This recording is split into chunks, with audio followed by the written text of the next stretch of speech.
മലപ്പുറം മഞ്ചേരി കാട്ടുങ്ങലിൽ ആഭരണ വിൽപ്പനക്കാരെ ആക്രമിച്ച് 117 പവനോളം സ്വർണം കവർന്ന കേസിൽ 2 പേരെ മഞ്ചേരി പോലീസ് അറസ്റ്റ് ചെയ്തു.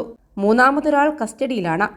ജോലി ചെയ്യുന്ന സ്ഥാപനത്തിലെ സ്വർണമാണ് ജീവനക്കാരനായ സിവേഷ് സഹോദരന്റെയും സുഹൃത്തിന്റെയും സഹായത്തോടെ തട്ടിയെടുക്കാൻ ശ്രമിച്ചത്. 3 പ്രതികളാണ് ഇൻവോൾവ് ആയിട്ടുള്ളത്. അതിൽ ഒന്നാമത്തേത് ഇതിൻ്റെ കാരിയറായിട്ടുള്ള ഈ ജ്വല്ലറിക്ക് വേണ്ടിയിട്ട് ഈ സ്വർണം കൊണ്ടുവരുന്ന ബൈക്കിൽ കൊണ്ടുവരുന്ന വ്യക്തി ഒരാൾ തന്നെയാണ് ഇതിൻ്റെ പ്രധാന സൂത്രധാരൻ, ഒരു ശിവേഷ്. പിന്നെ അയാളുടെ സുഹൃത്തുക്കളും ബന്ധുക്കളുമായിട്ടുള്ള 2 പേരും കൂടിയുണ്ട്. അതിലൊരു ബെൻസുവിനെ നമ്മൾ ഇന്നലെ തന്നെ അറസ്റ്റ് ചെയ്തിരുന്നു.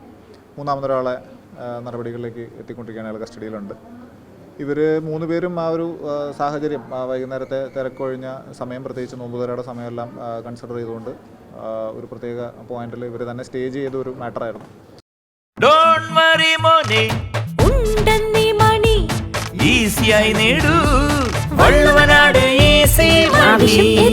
പണം ഞങ്ങൾ തരും. സ്വർണ്ണാഭരണങ്ങൾ ജ്വല്ലറികളിലേക്ക് നിർമ്മിച്ചു നൽകുന്ന സ്ഥാപനമായ നിഖില ബാങ്കിൾസിലെ ജീവനക്കാരനായിരുന്നു കേസിലെ മുഖ്യപ്രതി സിവേഷ്. മുൻപ് പല കേസിലും പ്രതിയായ സിവേഷ് ഏതാനും മാസങ്ങൾക്ക് മുൻപാണ് ഇവിടെ ജോലിയിൽ പ്രവേശിച്ചത്. മഞ്ചേരി ഭാഗത്തെ കടകളിൽ മോഡലുകൾ കാണിച്ചു കൊടുത്ത് വിൽപ്പന നടത്തി ബാക്കിയുള്ള 117 പവനോളം സ്വർണ്ണാഭരണങ്ങളുമായി തിരിച്ച് സ്കൂട്ടറിൽ മലപ്പുറത്തുള്ള കടയിലേക്ക് തിരികെ വരുന്ന സമയത്തായിരുന്നു സ്വർണം കവർന്നത്. സിവേഷിന്റെ തന്നെ ആസൂത്രണത്തിലായിരുന്നു ഈ ശ്രമമെന്നാണ് പോലീസ് പറയുന്നത്.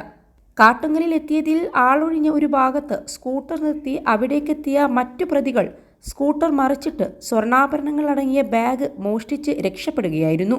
സംഭവസ്ഥലത്തുണ്ടായിരുന്ന ഒരു യുവാവിന്റെ ഇടപെടലിലാണ് പ്രതികളെ പിടികൂടാൻ നിർണായകമായതെന്ന് പോലീസ് പറഞ്ഞു. പ്രതികളുടെ വാഹനം പിന്തുടർന്ന് ഇയാൾ നമ്പർ പ്ലേറ്റ് അടക്കം ഫോട്ടോയെടുത്ത് പോലീസിന് കൈമാറി.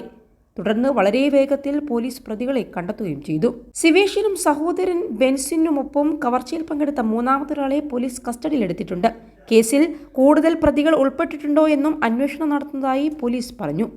21 ലക്ഷത്തോളം സന്തുഷ്ടരായ ഉപഭോക്താക്കളും 2 ലക്ഷത്തോളം തിമിര ശസ്ത്രക്രിയകളും പൂർത്തിയാക്കിയ മലബാറിലെ ഏക കണ്ണാശുപത്രി അൽ സലാമ ഹൈ ഹോസ്പിറ്റൽ റോഡ്, പെരിന്തൽമണ്ണ.